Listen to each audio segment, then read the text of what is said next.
we're going to get started right away with Jake. Hello. And Jake's passion is theater and acting. Not really acting, I guess. Directing. Directing. I don't act anymore.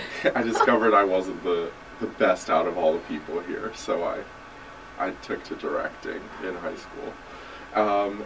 And should I just get started? Yeah, I guess if you want to talk about how you got started with it and how you kind of found that it was your passion. So I wasn't into theater at all growing up. Like, I loved The Wizard of Oz, and I was in a show when I was like 6. I was in Annie.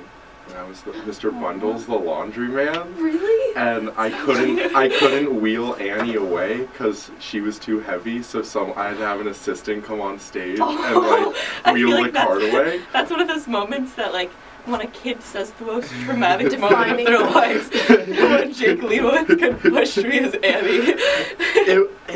It was, I would say it was the start of everything, but then I took a 10-year hiatus until high school, and I thought I was just going to do stage crew, and then I auditioned for The Sound of Music, which was our fall show, and I sang Billy Joel's Vienna because I was obsessed with 13 going on 30, and that is the penultimate song of that movie when she goes back home.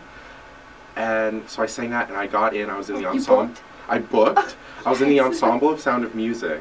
And if you're not familiar with The Sound of Music, the ensemble of Sound of Music is in the 3-hour show for about 30 seconds. Like, I danced at the end of Act 1, like, that was about it. But I just fell in love with theater. And I was like, ooh, this is so cool, because I'd always loved movies, I'd always loved storytelling and writing, and I was like, oh my god, why is theater so exciting to me? Like, this is so interesting. And I started looking at everything theater related, and I got really into Hairspray. I ended up getting to see one of the closing performances as my first time in New York and on Broadway. And throughout high school I continued to do theater, and what our amazing director did is she allowed students to get involved and do student directing or student producing positions so they could be involved with the production. And I did that for a myriad of shows, and I really found out that I really enjoyed directing. And we had one-act productions where we got to write and direct our own one-acts with students, and it was successful, and I was just getting a lot out of it, and I just really found that I had something to say in this medium, and that's why I liked it. And then, so it all kind of blossomed in high school, and then it wasn't a big thing in my, so naively, like, you learn that people auditioning for colleges like go through these rigorous, crazy things to audition for like all of these schools, and to, like, you know, it becomes their life, and for their senior year of high school. And I'm sure Sydney will talk about that, but I didn't know any of that, so I really naively applied to the university. I got into the university, and then I emailed like the secretary of the performing arts department. I was like, how do I become a directing major? That's what I did. And they were like, you need to do an intro series. And we definitely walked in, and the woman was like, okay, and we took some pictures,